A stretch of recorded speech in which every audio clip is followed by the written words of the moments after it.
charge and discharge karma. Is the doer of cause karma and effect karma different? The doer is different in both cases. Effect karmas are discharge karmas. Just like a battery, they discharge their power all the time.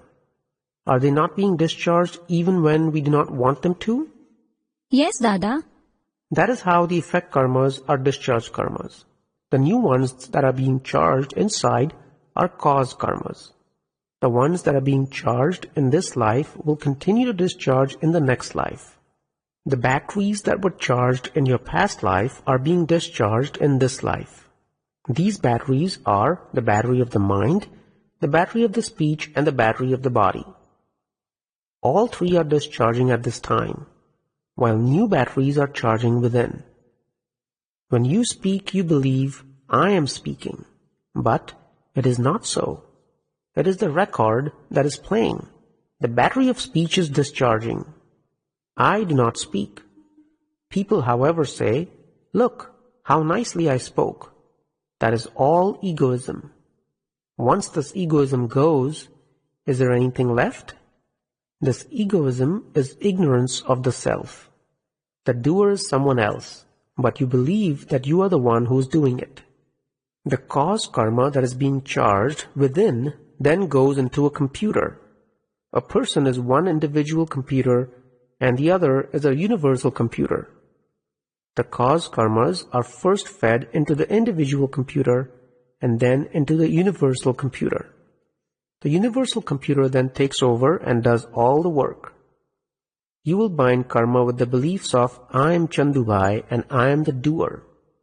Once you realize your true identity, no new karma can be bound. This science is simple and straightforward. Otherwise, not even a million efforts can make you the absolute self. This is an exact science. Cause effect and effect of effect. Karmas that were charged in the past life come in the form of discharge in this life. What about the karmas of this life? Can they discharge in this life or not? No. Then when do they come, Dada? Causes of this life are the effects for the next life. Causes of the last life are the effects of this life. But you have already said that some karmas are such that they have to be experienced in this life. That is what the people of the world perceive. If someone has dysentery, people would say it was because he frequently ate at restaurants. They would say that he had bound the karma by eating at the restaurants and that now he was suffering the effect of that karma. The Jnani would look at the reasons behind him eating in a restaurant, the reason behind how he learned to eat out, the reason behind how everything comes together. He was able to eat in the restaurant when all the circumstances came together. His eating in a restaurant was the result of a cause he made in his last life. When these causes come into effect, he will have to go to the restaurant, and so he will end up going there even if he does not want to. The person is left wondering why he does things against his wishes. People without Jnana believe that one suffers because of what he does. They believe that karmas are bound and experienced in this very life. But they do not stop to ask why that person keeps eating in the restaurant against his wishes. The law that takes him there against his wishes is his past karmic account. Dada, he goes to the restaurant because of his bhav from the past life, and as a result has dysentery in this life. Is this all discharge? Going to the restaurant and having dysentery are both discharge.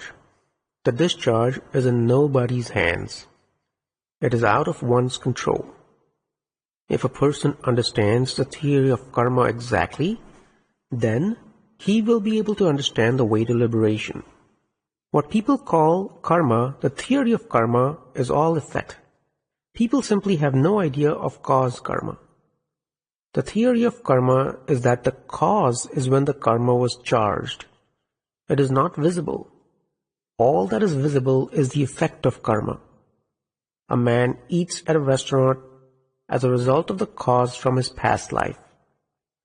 Eating in the restaurant is the effect, fruit of the karma. According to the theory of karma, The dysentery is the effect of the effect. The cause of the effect was created in the past life. Going to the restaurant is an effect. Dysentery is the effect of the effect.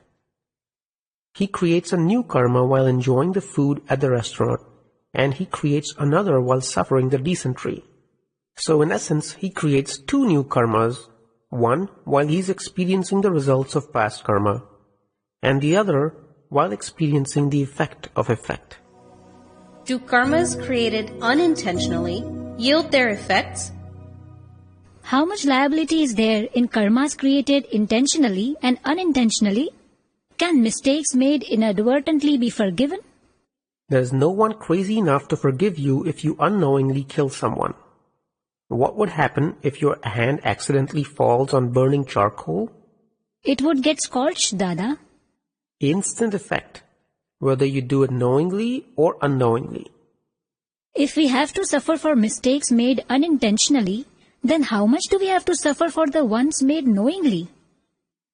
If a man creates a lot of punya karma, these karmas are such that he will become a king. But he creates these karmas unintentionally without any understanding of what he is doing. Then he will become a king without having any conscious knowledge of how to be one. In his next life, he inherits his father's throne at the age of 5. He reigns for about 6 years before being ousted by another king. Compare this to a man who becomes a king at the age of 30, who also reigns for 6 years before being replaced. Of the two, which one is able to enjoy the fruit of his karma the most? They both ruled for 6 years. The older one, Dada. Because he had knowingly bound good karmas, he enjoyed its fruits with awareness, while the child king enjoyed the fruit of his karma without awareness.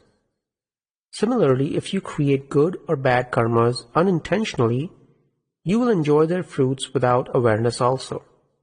Do you understand that? I will give you another example.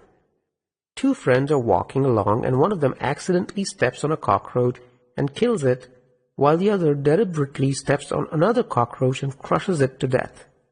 Now, what did both the men do? They killed the cockroaches, Dada. According to the laws of nature, they are both killers. Their crimes are the same. Both are guilty of killing. But their methods were different. What consequences will both of them face? They will face an insult and a couple of slaps on the face. The one who killed accidentally will come across someone who will insult him and slap him, but because he is born in a lower social status, he will not suffer the insult for too long.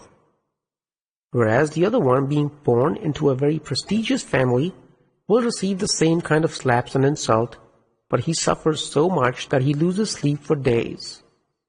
The duration of his suffering is considerably longer. So whatever you do, you must do it with understanding that you are responsible for all your actions. You are wholly and solely responsible. God is not responsible at all. The effect has to be experienced. Dada, is it our own karma that impedes us? Who else is then? No one else is responsible. It is your own karma that bothers you. If your wife, who is normal and intelligent, becomes insane all of a sudden, whom can we blame? She turns insane as a result of the timing for your own karma coming into fruition. So you should realize this and accept that it is your own account. You should tell yourself that you should settle your past accounts now. You have no choice but to experience them. I too have to experience effect karma. Everyone has to. And even Lord Mahavir had to. The demigods used to harass Lord Mahavir. When the Lord was meditating, they would throw insects and bedbugs on him. Was it not his effect karma that he had to suffer? There is no way out. He understood that whatever the demigods were doing was after all his own effect karma. Which karma caused the body to suffer? What kinds of karma are responsible for causing a disease in a body? Why does a person become deaf or dumb? In his previous life, he misused his ears. If you were to misuse your eyes, you would lose them. And if you misused your tongue, it too will go. You will lose the support of your legs if you misuse them. Therefore, you have to pay for whatever you misuse. Why must innocent children suffer? We often see children that are crippled from birth. Some are killed in disasters. What sort of bad karma could these children have possibly done to suffer such a fate, Dada? They have indeed done pap, for which the score has to be settled. An infant is born because of a pending account, and if that infant dies, it is because of the account between him and his parents being settled. Dada, was the child born in order to repay the parents for their own sins, past account? The account with the parents had already been determined. The child will render whatever happiness or unhappiness he is supposed to, and then depart. When an infant dies, the parents will grieve, but not as much as they would if they lost an adult son. The adult child would leave considerably more unhappiness in his wake. Is that not possible? It is true. That does happen, Dada. That is why some are there to give misery while others give their happiness for a long time. All these are relationships. Through your relationships, you have to endure suffering or enjoy happiness. Relationships work both ways. People make each other happy or miserable. These relationships are relative. Dada Bhagwan na asim jai jaikar ho. Dada Bhagwan na asim jai jaikar ho. Dada Bhagwan na asim jai jaikar ho.